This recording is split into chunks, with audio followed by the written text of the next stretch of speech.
morning, afternoon, evening, wherever you are. Good day. Good day for Sjaak. Thanks for joining us again today on another episode.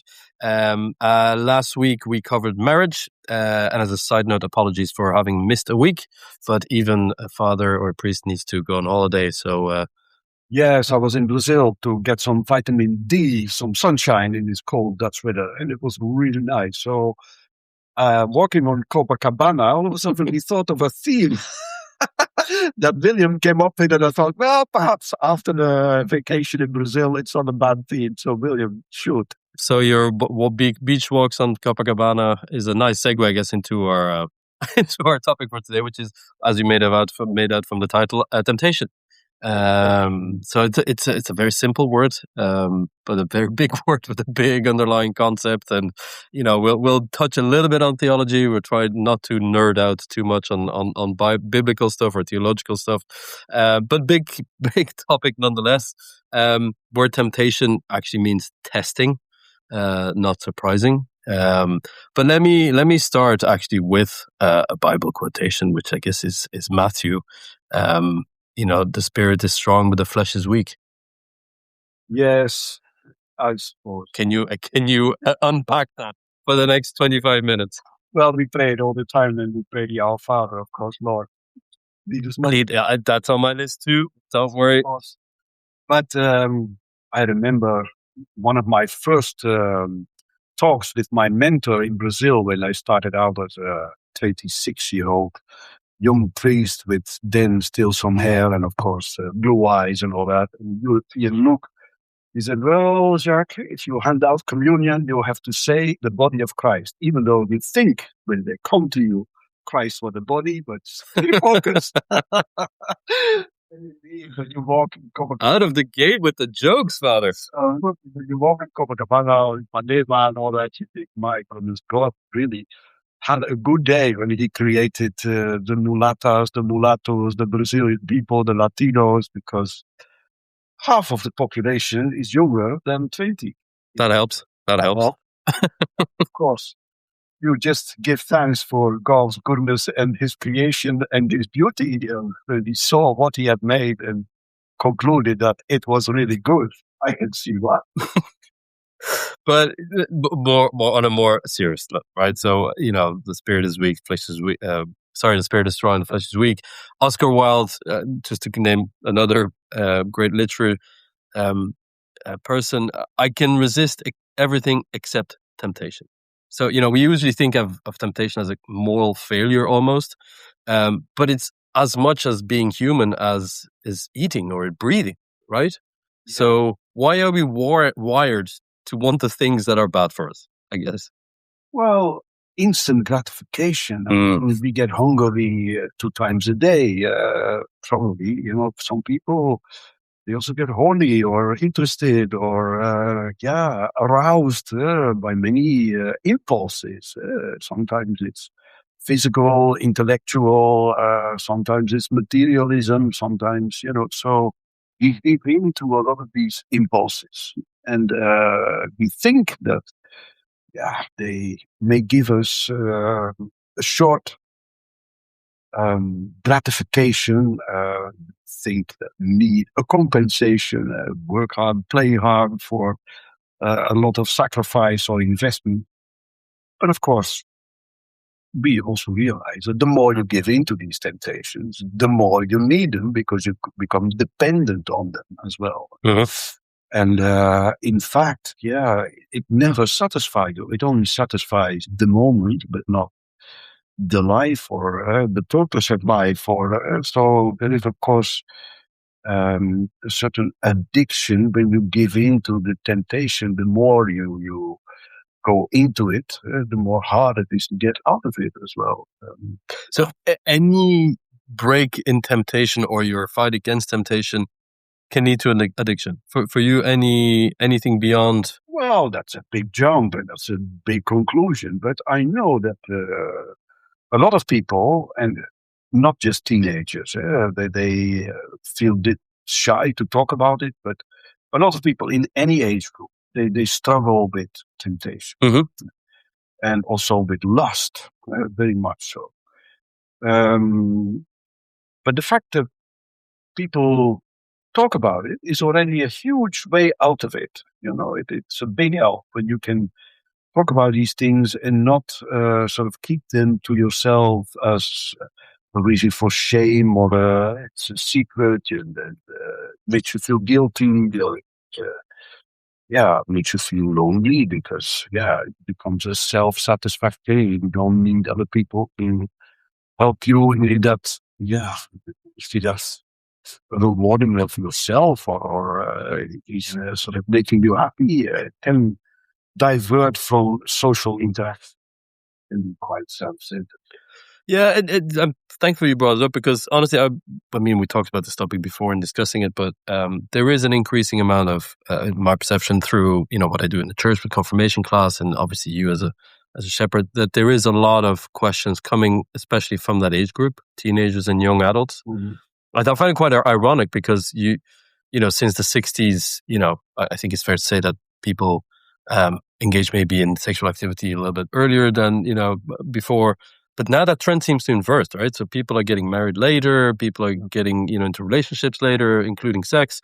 So it's a strange one, but nonetheless, I know a lot of people struggle with this, and the struggle being, how do I not hate myself for having these urges, right? Yeah. It's interesting that now it seems to be, even though we have all the apps and the freedom and the possibilities, but now it seems to be more difficult to find a partner than it was in earlier generations. Absolutely. And finding a partner also has an awful lot to do with starting to understand how sexuality can be linked to love and not only to lust. So a one-night stand, you pay a very high price for it when you are in a relationship because it keeps coming back as a factor of guilt or a factor of separation, causing a rift between the two or breach of trust. But also a lot of one-night stands when you are not in a relationship, like giving into temptations, makes people feel cheap and worthless and unloved. And so now that social interaction has become so much more difficult because we have so much digital interaction, it also has an effect on the self-discovery of young people. Where do I stand? What are my skills to love with someone, and how free do I feel to actually open up about this and to discuss this? And the fear of it as well, because something that you value very much, you are also afraid of losing. So it's a bit. Everything seems to have. Well, everything is always a big word, but the hierarchy of things has changed. Now people think about marriage or relationships when other things are arranged already. You seem to need a job first and a house first, and then you have time for perhaps a relationship or kids. I mean, even later, of course. So we tend to follow a certain sequence, and within that, your most sexual years, your youngest years, let's say from adolescence to late 20s, people are experimenting and searching and sort of finding out what is good for us and what is something that gives me joy rather than instant satisfaction. And, with whom do I feel precious rather than cheap? And, so it's a very difficult journey of discovery because you don't easily talk about these things.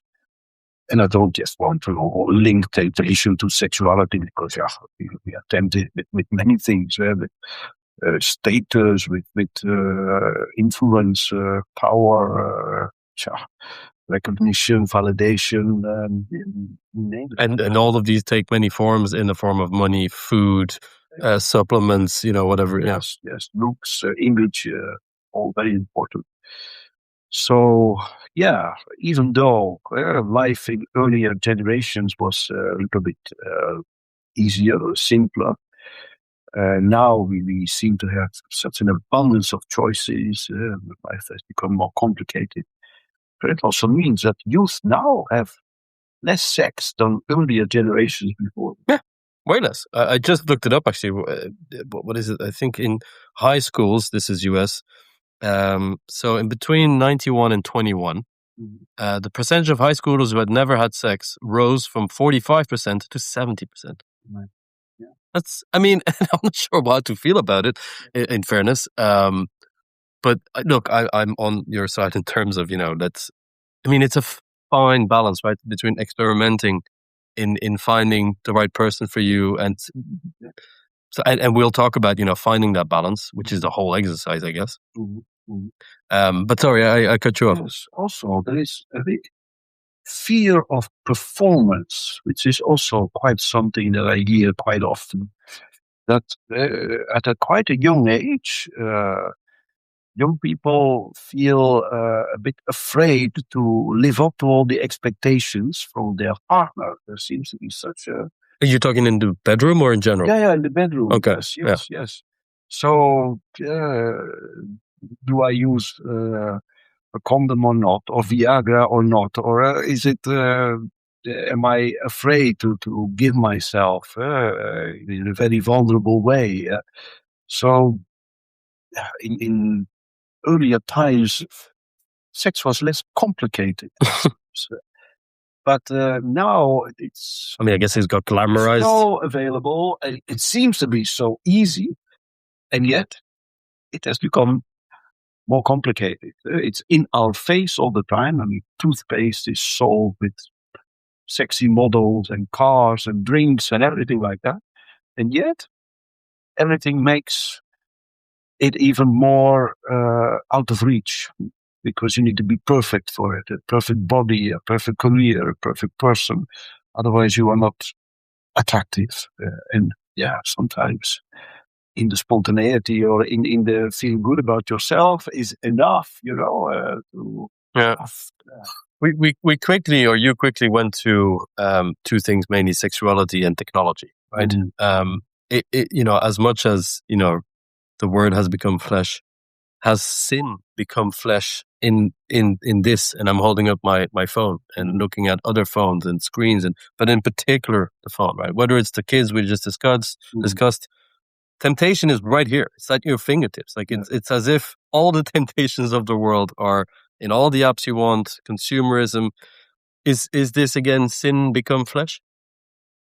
Yeah, everything is in how do you use it. It's with drinks or what, The phone as well. It's today that France adopted a law to say that adolescents younger than 15 should not be active on social media. Like Australia? I didn't know France passed it. I thought it was a proposal. Anyway, but yeah, there's a trend for sure. Become the first country in Europe. Okay, very good. Yeah. So, it has gone so fast that adults also didn't know how to sort of put boundaries around the possibilities. And we were given these tools very quickly without really knowing how to use them in a more responsible way. And that learning curve that now we see, that, of course, it actually leads to a lot of loneliness and isolation and a lack of self-esteem, because you can never reach that high. Because whatever you see is perfect. See on Instagram and all that. Look at me having fun all the time. Yeah. Life isn't only just fun all the time. It's just not possible. Well, always beach walks in Copacabana. Yeah, indeed. Yes, of course. Rio has the slums as well. Right? So after that, and also there I went, and you see also beautiful people, but from a very different angle. But we are discovering now the need for boundaries around artificial intelligence. Poglio was very keen on having that discussion with people, The powers that be. content creators and the software developers and all that, but also with the church, with theologians, with people who are involved in ethics and morals. But yes, adults as well as youth. We are now looking at how far do we want to go with this in order to not lose ourselves. Yeah. So with great power comes great responsibility. I think it's a Spider-Man line for the Marvel freaks out there. What is the power here? You know, the power being the phone, but what is it? What power does it represent? That you need to be responsible with it, you know? Yeah. Yeah, that's a huge question, because access to knowledge. When we go back to the beginning of the phone, when it became more popular, I still remember as a child when a phone was installed in our house. You have a conversation, the phone goes, and immediately you get up, you break off the conversation, and the phone gets priority over who you actually talk to. Because it's temporary. Yeah, I think so. But a lot of phone calls, they are an intrusion as well in your daily life. In the office, the same. You know, you are actually attending to a person at the desk, the reception desk. The phone goes, and it's immediately, hello, how can I help you? No, I'm attending to this person at the desk. He or she actually made the effort to come here on the Dutch trains and in the Dutch weather. And then immediately the phone goes and you pick it up and it gets priority over. And with the phones that we have now, of course, they are everything. They are cameras, they are computers, they are. But it always takes priority over what's going on in the present moment. So much so that you see people going to the supermarket. They don't even look at the cashier anymore because they are busy with their phone, and then the person at the desk who is serving you just becomes, the people who are focused on their phone, a robot, a complete non-entity.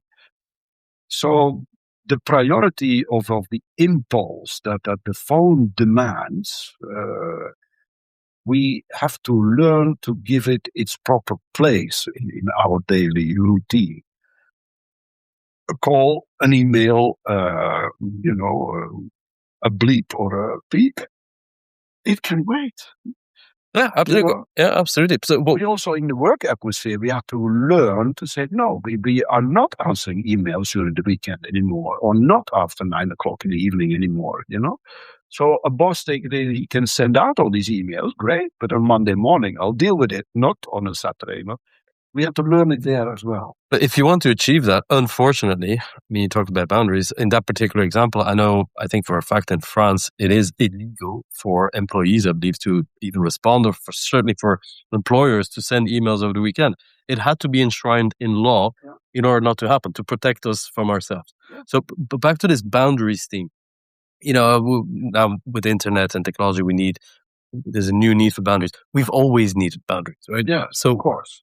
But when you talked about the question of what is the power of the phone, yes, I think that the intrusion, we allow it to occupy so much of our time, screen time. That's the power. We can't ignore it. It has hooked us. But that's a very nefast power. It's a very negative power. Well, yes, I think so. I mean, if you are raised with that possibility, it can be a great help. So use it every day. Amputated without my phone. But there is a moment of, where you say me time, quality time, no screen time, so, and we have to learn that and unlearn it as well. In Dutch we say afleren. I don't know how you say that in English. Unlearn, yeah. Yeah, unlearn, but it's much more difficult to lose a habit. 3 months, right? Is it Simon Covey? Simon Covey? Anyway, there's 3 months to break a habit usually. Yeah, possible.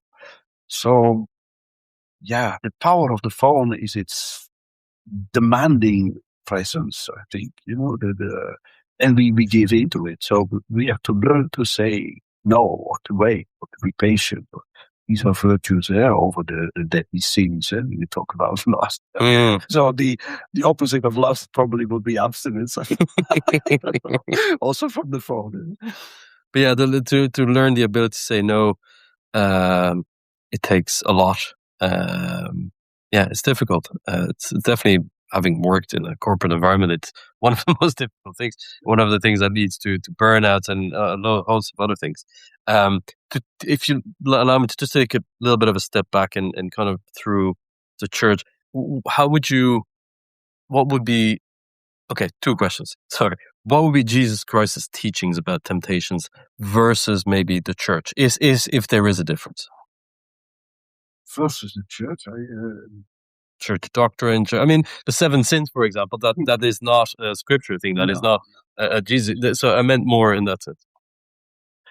Well, when he said, "Don't lead us into temptation," I mean, temptation. We all get tempted, yeah.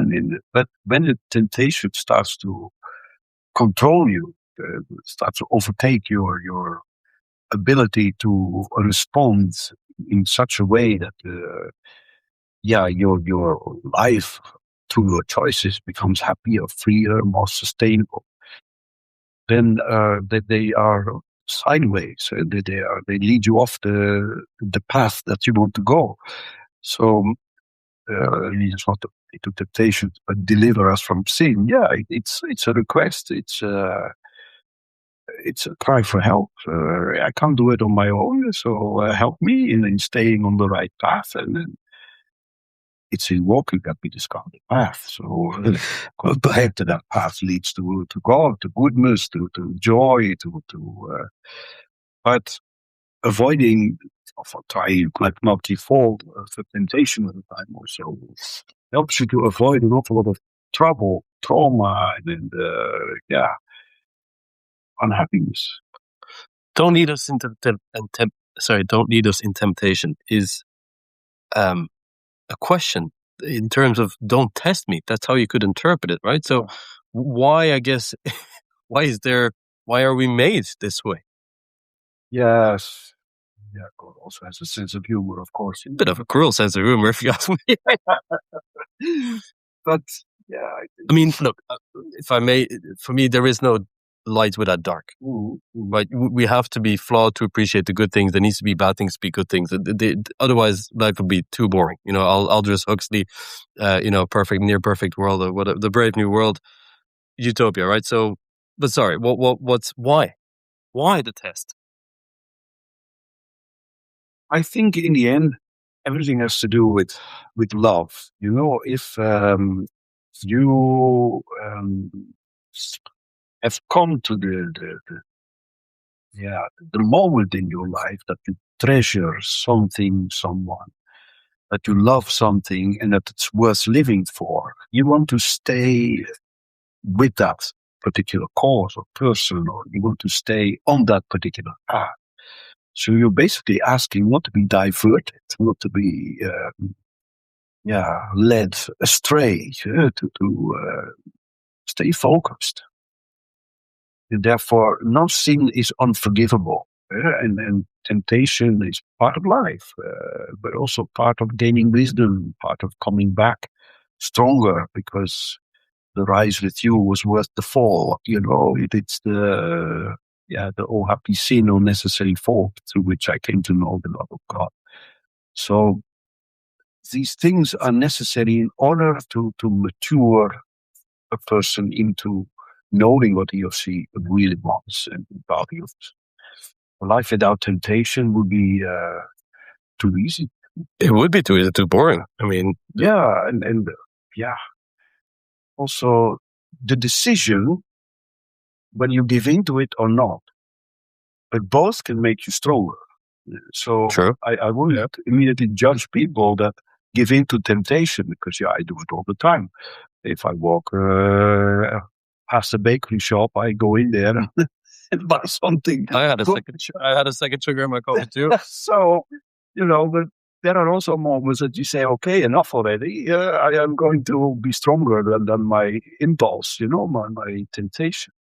I'm going through a dry January. Now, my dear people, I must say... Are you quoting someone? I don't know whether this was the worst or the best decision in my life. Oh, can you imagine? In Brazil, it was 35 degrees and not having a cool beer or a caipirinha. I caved in one day so badly. Oh my God, I said, Lord, I don't know whether I made this present or this was in Holland, whether it's actually valid in Brazil or not. But then my friends invited me for a barbecue in one of their homes, people who had been living in the Hague for a while, but they had a big barbecue. Of course, everything was out there. Caipirinha and beer, yeah, I couldn't say no. It would be rude. It would be rude, yes. Hospitality is also a virtue of the church, though. But now, temptations, do they make you stronger? Yes, I think so. Where is the, I guess, the shame that comes with it then? You know, because... Yeah, this is it. Shame and guilt. And first of all, the church has narrowed sin down very often to sexual things. So sexuality comes with so many taboos. People feel very guilty about anything sexual.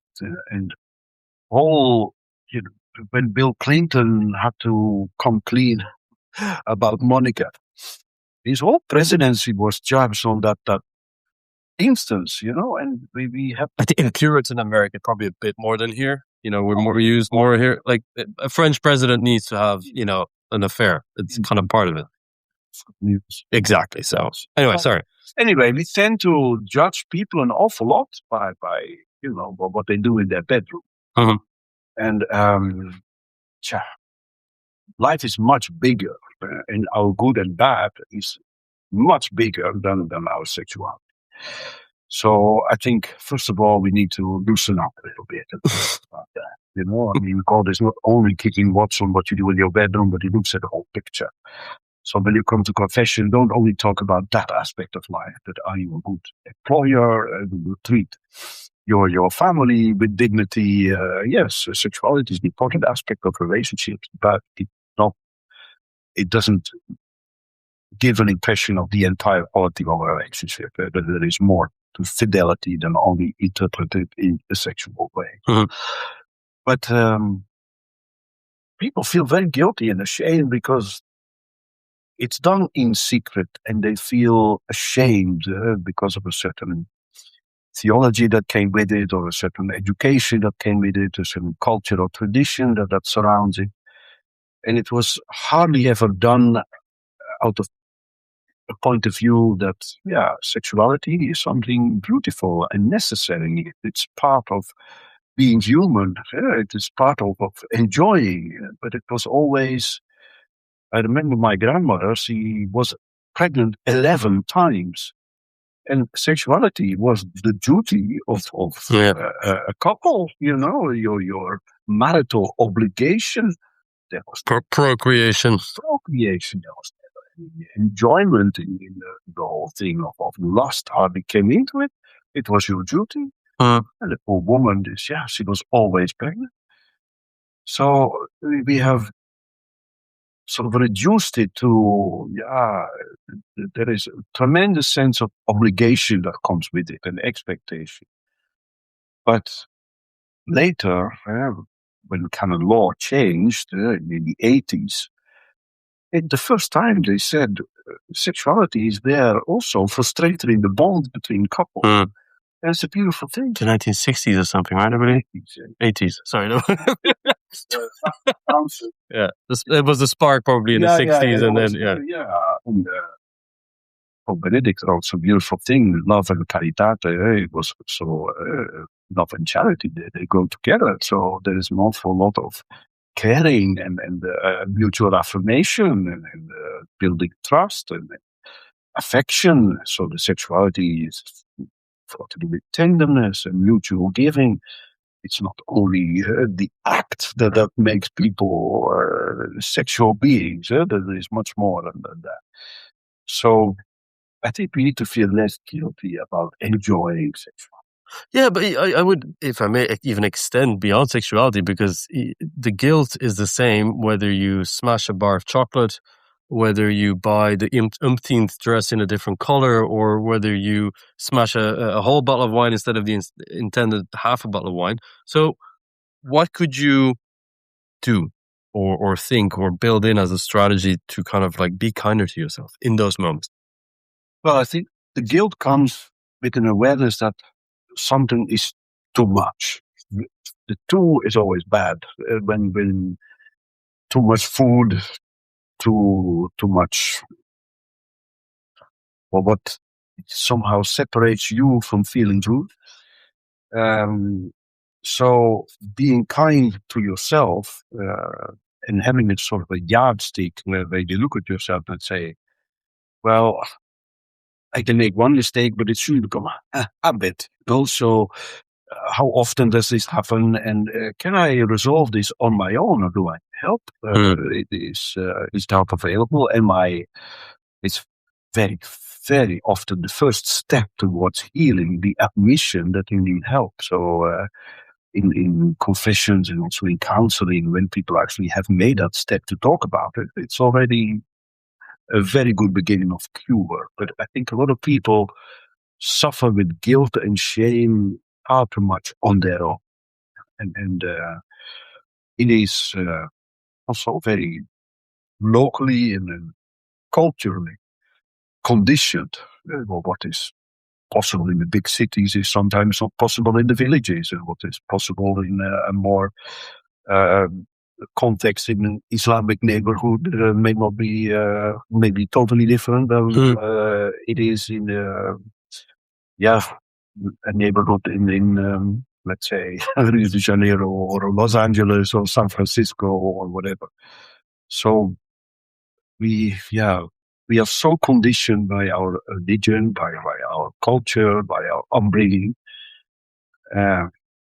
We have an awful lot in common, but boundaries need to be rediscovered as something that helps us to feel good about ourselves.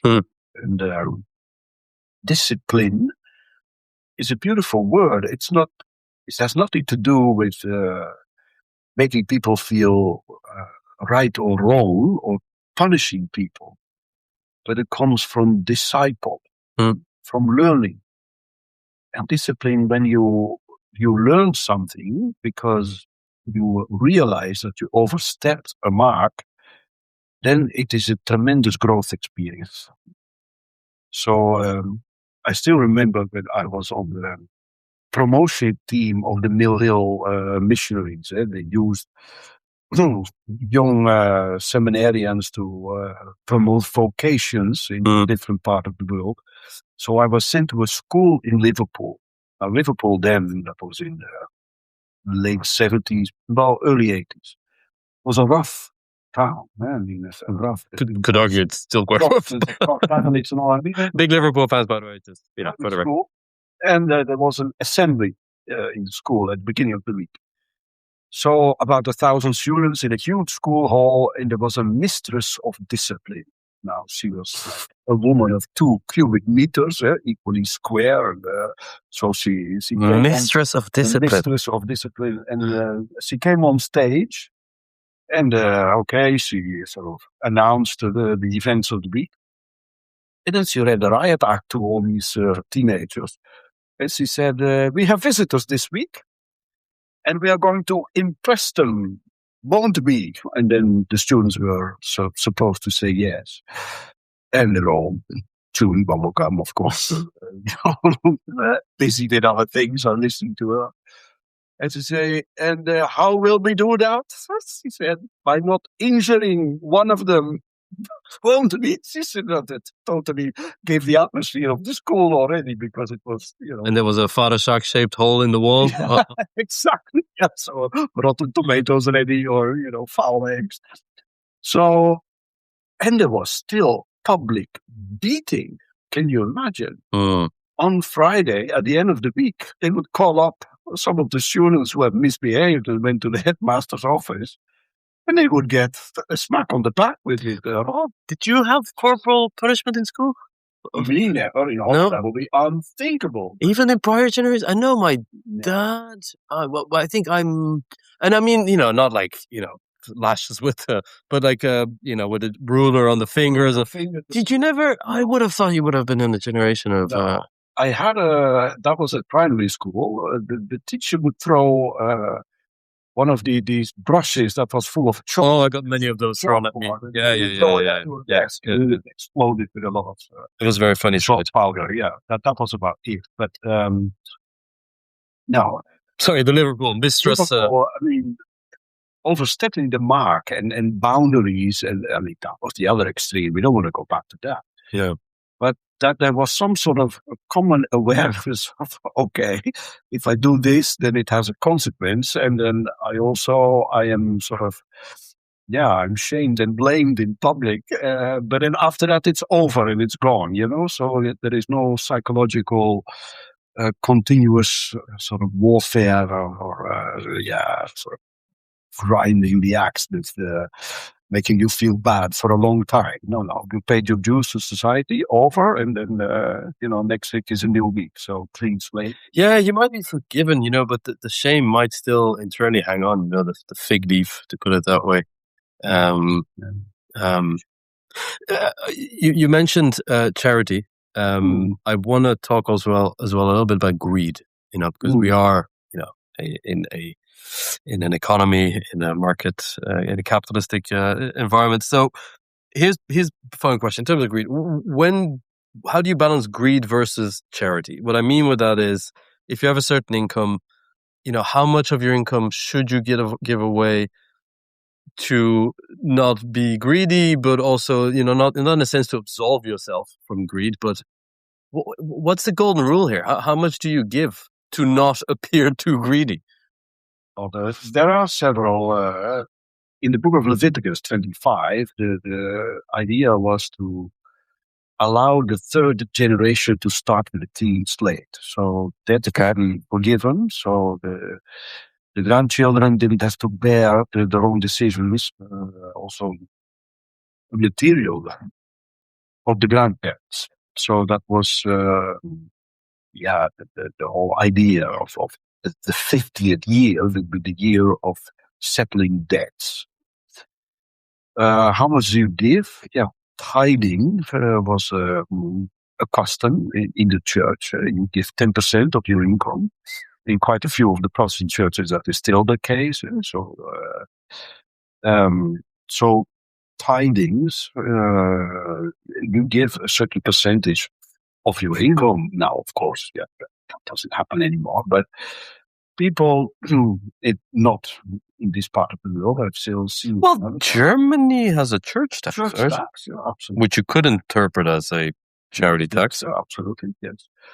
But of course, what is fair and what is not? The penny of the widow was considered a greater gift than all the wealth that the Pharisees put in the coffers. And so was that what you give in silence with a generous heart? Yeah, it is, of course, valued. You can't put a price on these things. So. Well, some would argue a pretty large religion argues differently, because they have, one of the pillars of Islam is zakat, which is, everything about, giving back in charity, where I think it's 2.5%. It's an edict in Sharia law, right? So you have to. So, and I'm not advocating for or against, but I think there is something to be said for that, which is an obligation. Every Muslim needs to do this, and then on top of that, you can voluntarily still give. So why don't we do? Why doesn't the church do this as well? I think the church does an awful lot. When I look at parishes in the world, the people who decide to come to church, that's, let's say, in this country, about 5% or so from all the Christians. And growing. And it's all okay. But these good 5%, they are asked for contributions to an Advent campaign, a Lenten campaign, the Kerkbalans, so the annual or monthly donations and other door collections and charities, and then the normal Sunday collections. And then, there is a jubilee, then there is a party, and then there is this. So bring food, bring this, bring that. So the poor people are hit all the time by, Fair, yeah, no, absolutely. So, and then the 90% that doesn't come to church, we never ask them for anything, of course. So if they want to, because they may invest in a monument that is important to their village and they don't want it to cave in. So, okay, they may want to make a contribution to that building. Tax deductible. Yeah, and a lot of people give. In charity, it's amazing. In the Netherlands, we have Covet, which used to be a Catholic development organization. Now it has merged with a Protestant organization called ICO. But these is huge. Right? These two organizations, for let's say, if we count Catholics and Protestants together in this country, maybe half of the population is nowadays. So we talk about 9 million people or so. They come up with 200 million every year charity every year.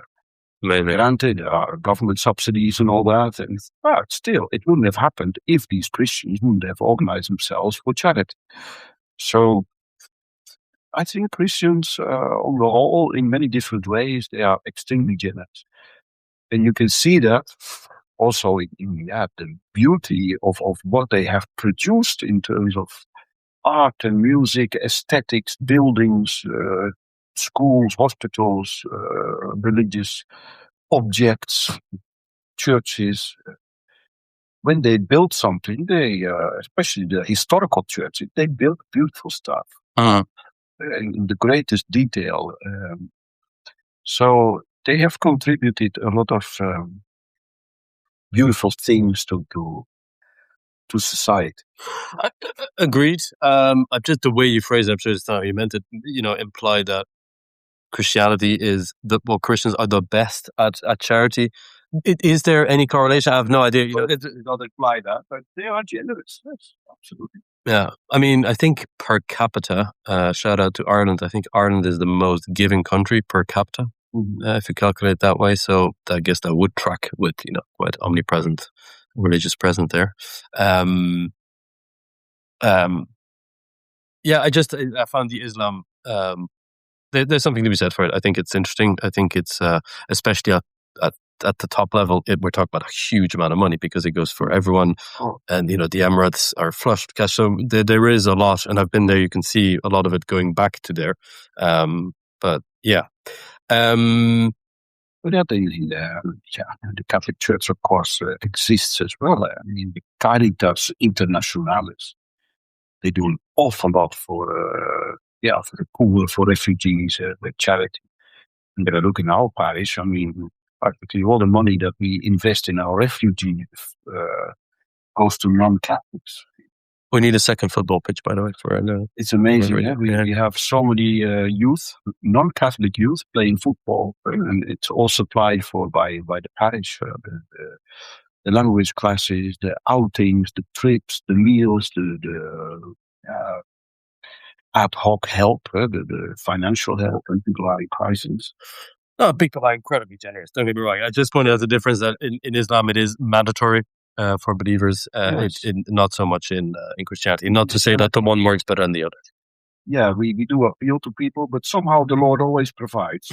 So when it's necessary, they're there. Yeah, but we don't ask them all the time to make it a habit. So it just popped in my head. Do you remember what the most charitable, or what prompted the most donations globally ever? What event was that? It was a catastrophic event, obviously. Do you remember? If you had a guess. In terms of an event? So an event happened, and donations across the world poured in to the tunes of billions. Yeah, okay. So it wasn't an earthquake or... It was close. Okay. It was actually an earthquake of the tsunami.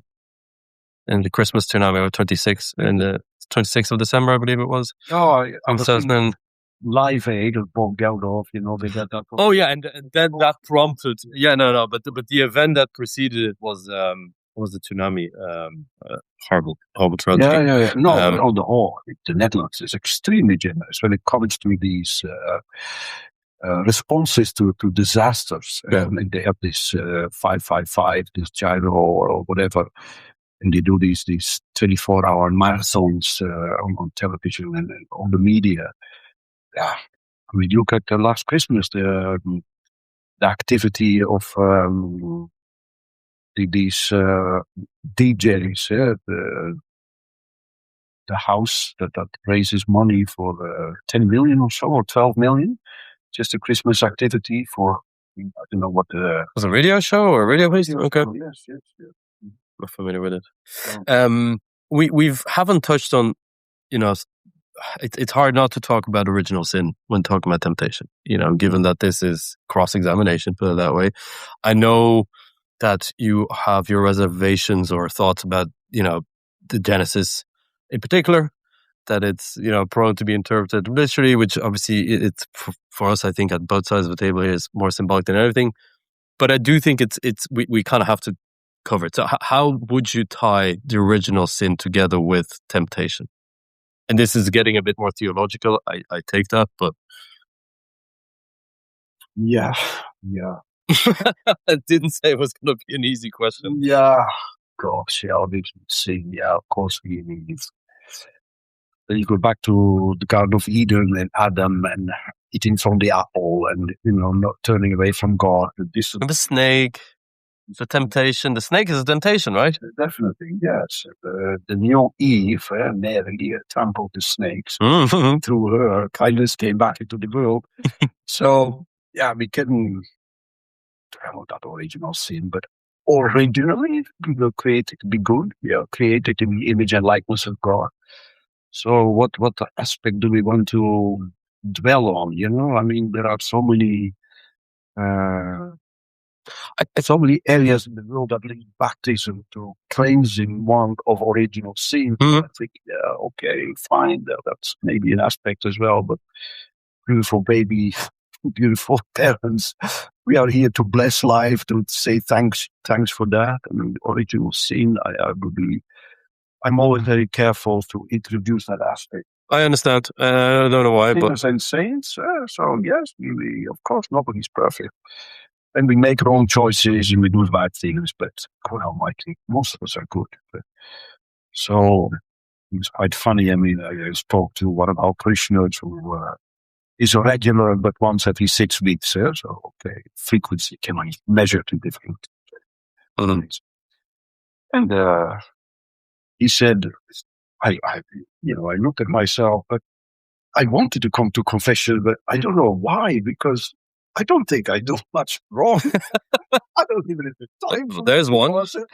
And he said, yeah, but I look at myself, I normally help people, I pay my tax, I do good things, and yeah, sure, sometimes. But I said, in an examination of conscience, I just sit there and think, well, I love it. It's so Dutch, by the way. It's very, very Dutch. It's pragmatic and true. But I think, yeah, the vast majority of people are good people. They do very little wrong, So I think the church should also stop insisting a bit on its original sin business, I'm not saying they do. Or do they? Do you believe? Yeah, let's move on. No, but look, I'd like to bring it up because, again, it's going back to the Genesis, pun intended. You could argue, because I think it's a common theme across many religions.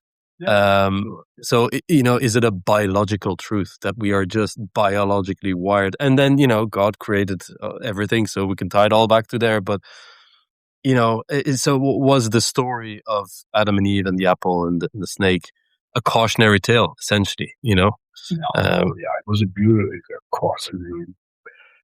beautiful. But once you start taking it literal, then you get into trouble, So we look at a beautiful creation story during the Easter Vigil as a way of saying, we don't know how, but from the very beginning, God had handled it.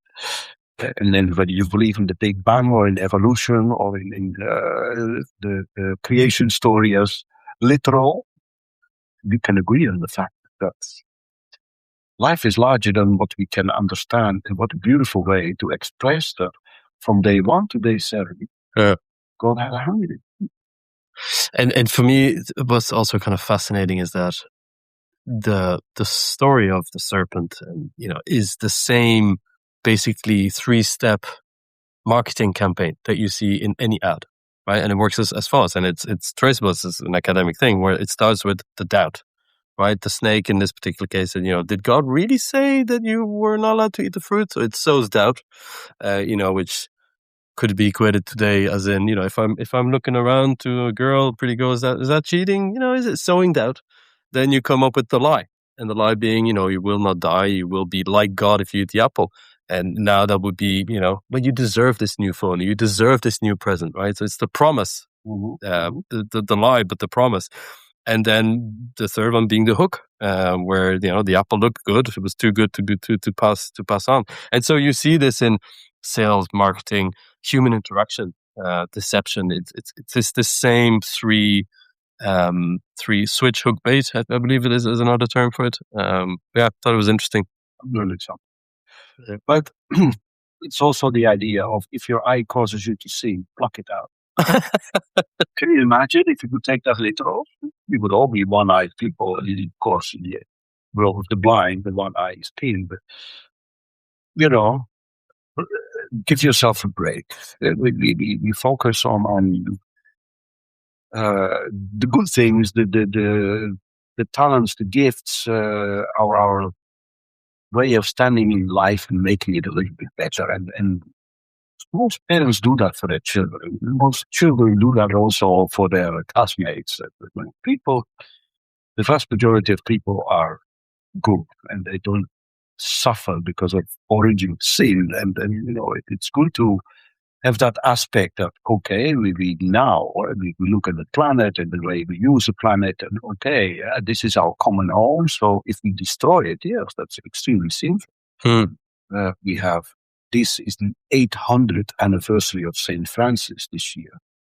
So it's good to look at our common purpose. How do we treat migrants, the whole capitalist system, the expansion of territory, because I think I'm needed, I'm wanted, and therefore I impose my power. That sort of sinful behavior that doesn't look at the common good anymore, but only at your personal interest. I think there we have a lot to learn. And of course, it doesn't all start with me as a person, but also me as a social being. Social creature, you're part of something. Yeah, my neighbor. And if I'm a bit more powerful than you are, because I have more money, I have better education, I can use all that to impose my influence. Well, the word original is much more in our origin. We are all the same. We are all created in the image and likeness of God. We are all entitled, and we all have the right to be treated as sacred. And if you don't do that, and you violate somebody else's sanctity, then that's a moral, ethical, dubious situation. So sinful could be a sinful situation. But it doesn't mean that everybody religion is linked to that original sin. No, it helps us to evaluate ourselves, to say, well, what am I doing now to contribute to God's creation? How do I make it look good as He intended it to be? So I need to stop blaming Eve? Oh, definitely. Eve. Imagine Eve. Her name was used. The greatest villain of all time? Yeah, her name was used for giving the devil a name.